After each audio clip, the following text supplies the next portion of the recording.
बिस्मिल्लाहिर्रहमानिर्रहीम। अस्सलाम वालेकुम। जुलाई का दरमियान चल रहा है तकरीबन, और इस वक्त जो भी बंदा पालक लगाता है उसकी पालक सितंबर से पहले तैयार हो जाती है। टोटल 40 दिन की ये क्रॉप है, और इस क्रॉप को अगर आप सितंबर के अंदर तैयार कर लेते हैं तो सबसे ज़्यादा रेट होता है। इवन मैं यहाँ तक कहता हूँ कि आप एक कटाई 2 लाख रुपए की भी ले सकते हैं, जबकि इसके ऊपर आपका टोटल ख़र्चा 50,000 रुपये से भी कम होता है। तो 40 दिन के अंदर आप अपनी आमदन को 3 गुना कर सकते हैं। अब इसका सबसे बड़ा थ्रेट कौन सा होता है, वो मानसून की बारिशें होती हैं। शदीद बारिश आने की वजह से अगर आपकी जर्मिनेशन अभी नहीं हुई तो जर्मिनेशन ज़ीरो हो सकती है, और अगर जर्मिनेशन होकर उग चुकी है और हवा की शिद्दत के साथ बारिश आई है तो आपके पालक के जो पत्ते हैं वो फट जाएंगे, जिसकी वजह से आपको रेट अच्छा नहीं मिलता। यही वजह है कि सितंबर तक बहुत कम लोग इसके अंदर कामयाब होते हैं, लेकिन जो लोग कामयाब हो जाते हैं वो इससे बहुत अच्छा प्रॉफिट कमाते हैं। अब पालक लगाने के 2 तरीके होते हैं। पहला तरीका तो ये है कि आपने 1 मन पालक का बीज छट्टा किया। देसी बीज जो इसके अंदर अच्छे हैं वही चलते हैं, हाइब्रिड बीज हम लोग ज़्यादा नहीं लगाते। आपने उसको छट्टा करने के बाद जिस खेल से आप लोग कमाद की खेलियाँ, जिस मशीन से आप लोग कमाद की खालियाँ बनाते हैं या आलू का बिजाई करते हैं, सेम उसी से निकाल के खालियाँ आप लोग उसको पानी लगा दें, जर्मिनेशन कंप्लीट हो जाती है। लेकिन मानसून के अंदर हमने पिछले चंद सालों के अंदर ये सीखा है कि अगर आप लोग मकई वाली जो मशीन होती है, जिससे एक खेल की दोनों साइडों के ऊपर मकई लगाई जाती है, उसके ज़रिए से आप पालक लगाएं तो आपके पालक की जर्मिनेशन जो सी है वो सही जगह के ऊपर होती है, पौधे को बराबर फासला बनता है, और आपका पालक सही टाइम के ऊपर बगैर किसी मसले के तैयार हो जाता है, अगर बारिश हो भी जाए तब भी। अब क्या सीन होता है, हम लोगों ने इसकी बजाई कैसे की है।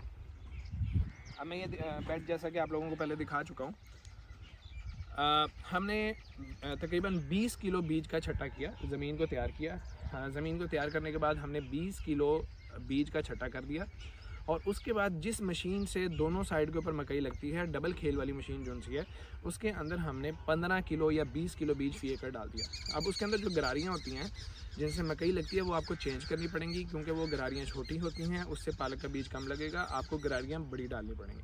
अब वो गरारियाँ बड़ी डालने के बाद मशीन जो सी है, अब मैं बैठ के आप लोगों को समझाता हूँ कि जब खेल बनना शुरू हुई तो नीचे जितना बीज था वो सारे का सारा बेड के ऊपर आ गया, लेकिन फिर भी वो कंप्लीट बेड के ऊपर नहीं आ पाता। तो अब यहाँ पे हर 6 इंच के फासले के ऊपर इतना ज़्यादा बीज पालक का हर जगह पे लगा हुआ है। इस साइड पे भी लगा हुआ है, जैसे मकई लगती है, इस साइड पे भी लगा हुआ है। दरमियान के अंदर वो बीज जो हमने छटा किया था वो आ गया।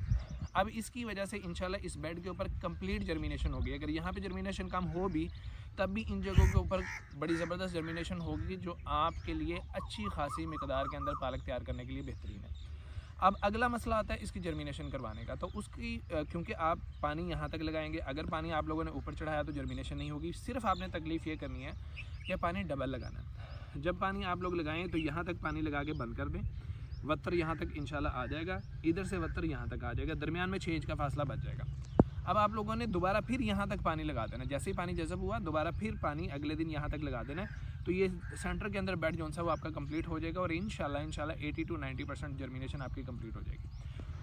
अच्छा, फ़ायदा मैं आप लोगों को बता चुका हूँ। अब हम बात कर लेते हैं ज़मीन की तैयारी के अंदर क्या डालना है। तो ज़मीन की तैयारी के अंदर आप लोग अगर नाइट्रोफास का 1 बैग या 2 बैग डाल दें तो अच्छा है। हमने कुछ नहीं डाला, क्योंकि हम लोग मुर्गी खाने की रूढ़ी का इस्तेमाल बहुत ज़्यादा करते हैं, तो हमें उसकी ज़रूरत ही नहीं पड़ती। अब हम बात कर लेते हैं इसकी इकोनॉमिक्स की, कि आपको इसमें से बचता क्या है। जिन लोगों का भी सितंबर के अंदर पूरा महीना या अक्टूबर के स्टार्ट तक पालक तैयार होता है, उन लोगों को पालक के अंदर कभी भी नुकसान नहीं होता। जिन लोगों का उसके बाद तैयार होता है उनको बाज़ औक़ात फ़ायदा हो जाता है, बाज़ औक़ात नुकसान हो जाता है। लगाने के वक़्त की बात करें तो जुलाई से लेके जुलाई, अगस्त, सितंबर, अक्टूबर, नवंबर, दिसंबर, जनवरी, फरवरी, मार्च में भी इवन जाके लोग इसको लगाते रहते हैं। तो साल के 1, 2, 3 महीने के अलावा पूरा साल ये पालक लगता है। हाँ, आपको रेट मिलता है या नहीं मिलता है, ये एक तो टाइमिंग के ऊपर डिपेंड करता है, क्योंकि इस वक्त पालक को तैयार करना मुश्किल है। तो अब जो भी लोग लगा रहे हैं वो इंशाल्लाह अच्छे पैसे कमाएंगे। दूसरी जो एक फैक्टर होता है जिसको हम लोगों ने नोट किया, कि हमेशा रेट पहली कटाई का होता है। आपने छटा दिया, पालक तैयार हुआ, इस कटाई का रेट आपको सबसे ज़्यादा मिलेगा। अगली कटाई के अंदर पालक की मिकदार बढ़ जाएगी, पौधे बढ़ जाएंगे, रेट कम हो जाएगा, उससे अगली में और रेट कम हो जाएगा। अब हम लोग क्या करेंगे, मेरे पास इस वक्त तकरीबन 10-12 एकड़ खाली पड़े हुए हैं, जिनके अंदर हमने आलू की काश्त करनी है। आने वाले टाइम के अंदर इंशाल्लाह यह टनल भी लगना है, तो मैं उसके अंदर एक साइड से पालक काश्त करना शुरू करूँगा। हर 5 दिन के बाद मैं 2 एकड़ काश्त करूँगा। हर 2 इस तरह हर हफ्ते, 1 हफ्ता हमें लगता है 2 एकड़ को खाली करने के अंदर, जब वो कटाई हो जाते हैं।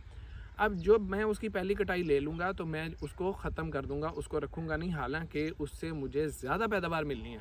पहली कटाई की निस्बत दूसरी कटाई के अंदर पैदावार ज़्यादा होती है, तो मैं उसको उसी हिसाब से आगे बजाई करता जाऊँगा, पीछे कटाई करता जाऊँगा, और कटाई करने के बाद मैं दूसरी कटाई नहीं लूँगा, उसको ख़त्म कर दूँगा।